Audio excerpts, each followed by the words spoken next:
കോക്കാട് നാരായണന്റെ നാടക സമാഹാരം ഇറയം പ്രകാശനം ചെയ്തു.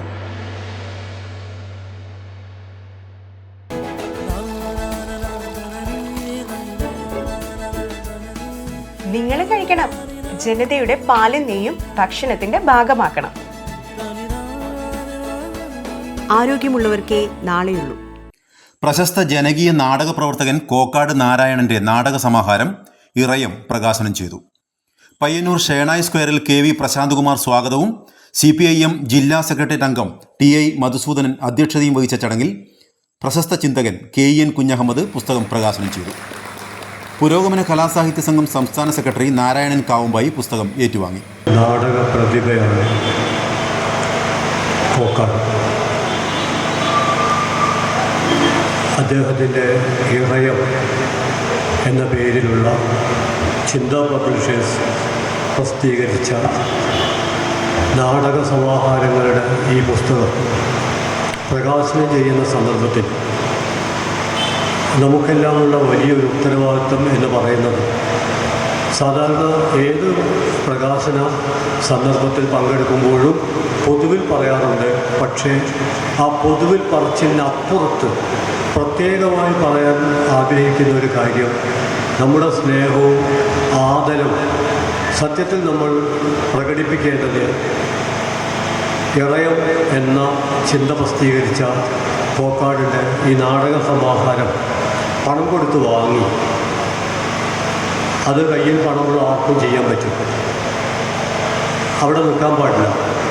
പണം കൊടുത്ത് വാങ്ങിയിട്ട് നമ്മളത് വായിക്കണം. വായിച്ചാൽ മാത്രം പോരാ, നമ്മുടെ മനസ്സിൻ്റെ രംഗവേദി കോക്കാട് അവതരിപ്പിച്ച ആ കഥാപാത്രങ്ങൾ നിവർന്നു നിൽക്കണം. അതിൻ്റെ സംഘർഷങ്ങൾ, നിലവിളി, പ്രതിഷേധം, ഇതൊക്കെ നമുക്ക് ഉൾക്കൊള്ളാൻ കഴിയണം. ആ അർത്ഥത്തിൽ ആദ്യമായി ഈ പ്രകാശനം നിർവഹിച്ചതിൻ്റെ പശ്ചാത്തലത്തിൽ ഈ സദസ്സിനോട് അപേക്ഷിക്കാനുള്ളത്, ഈ പുസ്തകം ചുരുങ്ങിയത് ഒരു കോപ്പിയെങ്കിലും, ഒന്നിലധികം കോപ്പികൾ വാങ്ങണം. അതിപ്പോൾ സാധ്യമാണ്. കാരണം ചിന്ത ഈ പുസ്തകത്തിൻ്റെ കെട്ടും മട്ടും നോക്കുകയാണെങ്കിൽ ഇതിനൊരു 300 രൂപ വിലയിടാവുന്നതാണ്. ഞാൻ കോഴിക്കോട്ട് നിന്നാണ് വരുന്നത്. നിരവധി പ്രസാധക സംഘങ്ങൾ അവിടെ പ്രവർത്തിക്കുന്നുണ്ട്. ആ പശ്ചാത്തലത്തിൽ ഒരു 300 രൂപ വിലയിടാവുന്നതാണ്. ചിന്ത വളരെ കുറച്ചാണ് വിലയിട്ടിരിക്കുന്നത്. അതുകൊണ്ട് എല്ലാവരും പുസ്തകം വാങ്ങണം. വാങ്ങുക മാത്രമല്ല, ഇവിടെ ഈ നാടക സമാഹാരത്തിലെ ഇറയം എന്ന നാടക സമാഹാരത്തിലെ നാടകങ്ങൾ നമ്മുടെ മുമ്പിൽ അവതരിപ്പിക്കപ്പെട്ടു. നാടകം എന്നുള്ളത് നമുക്കെല്ലാവർക്കും അറിയാവുന്നതുപോലെ അരങ്ങിലാണ്, രംഗവേദിയിലാണ് അതിൻ്റെ ജീവിതം.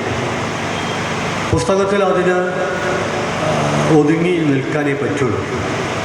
അതുകൊണ്ട് ഒരു നാടകം, ഒരു നോവൽ കവിത വായനയിലൂടെ അതിൻ്റെ വിസ്തൃതമായ അനുഭൂതി ലോകങ്ങളിലേക്ക് നമുക്ക് കടക്കാൻ പറ്റും.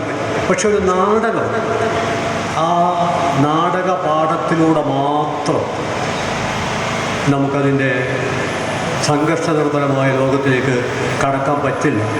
അവിടെയാണ് ഈ നാടകത്തിൻ്റെ ലോകത്തിലേക്ക് നമ്മെ നയിക്കുന്ന അഭിനയം, നാടകത്തിന് അഭിമുഖമായി നമ്മെ നിൽക്കാൻ ഊർജപ്പെടുത്തുന്ന അഭിനയം പ്രസക്തമാവുന്നു.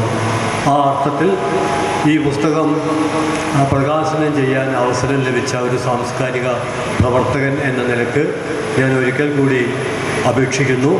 ഈ പുസ്തകം എല്ലാവരും പണം കൊടുത്ത് വാങ്ങുകയും വായിക്കുകയും തങ്ങളുടെ പ്രദേശത്ത് വേദിയിൽ ഇത് അവതരിപ്പിക്കാൻ നേതൃത്വം നൽകുകയും ചെയ്യണം. ഇതാണ് ഒന്നാമതായിട്ട് പറയാനുള്ളത്. ഡോക്ടർ ജിനേഷ് കുമാർ എരമം പുസ്തകം പരിചയപ്പെടുത്തി. 2 ജീവിതമുണ്ട് എന്ന്. ഒന്ന്, അരങ്ങിൽ അവതരിപ്പിക്കുമ്പോൾ ഒരു ദൃശ്യ കഥ എന്ന നിലക്ക് അതിനൊരു ജീവിതമുണ്ട്. രണ്ടാമത്, അത് പുസ്തക രൂപത്തിൽ ഇറങ്ങുമ്പോൾ അങ്ങനെ ഒരു ജീവിതമുണ്ട്. പഴയകാലത്ത് ഏറ്റവും ഡിമാൻഡുള്ള ഒന്നായിരുന്നു നാടക പുസ്തകമെന്ന് നമുക്കെല്ലാം അറിയാം. പക്ഷെ പിൽക്കാലത്ത് പുസ്തക രൂപത്തിലുള്ള നാടകങ്ങളുടെ എണ്ണം കുറഞ്ഞു വന്നു. നാടക പുസ്തകം ഇറക്കുക എന്നത് പ്രസാധകർക്ക് താല്പര്യമില്ലാത്ത ഒന്നായി തീർന്നു. ഇങ്ങനൊരു സാഹചര്യത്തിൽ നാടക പുസ്തകങ്ങൾ ഇറങ്ങുക എന്നത് വളരെ പ്രധാനപ്പെട്ട ഒരു പ്രവർത്തനം തന്നെയാണ്. C Sathyapalan, advocate P Santhosh, K Sivakumar, V K Omana, Kokkad Narayanan, C P Rameshan എന്നിവർ പ്രസംഗിച്ചു.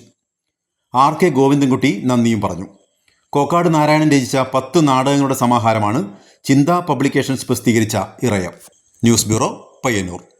ആയുർവേദത്തിലൂടെ ജീവിതത്തിനേകാം ആരോഗ്യവും ഉന്മേഷവും. കേശവതീരം ആയുർവേദ ഹോസ്പിറ്റൽ, ഏഴിലൂട്.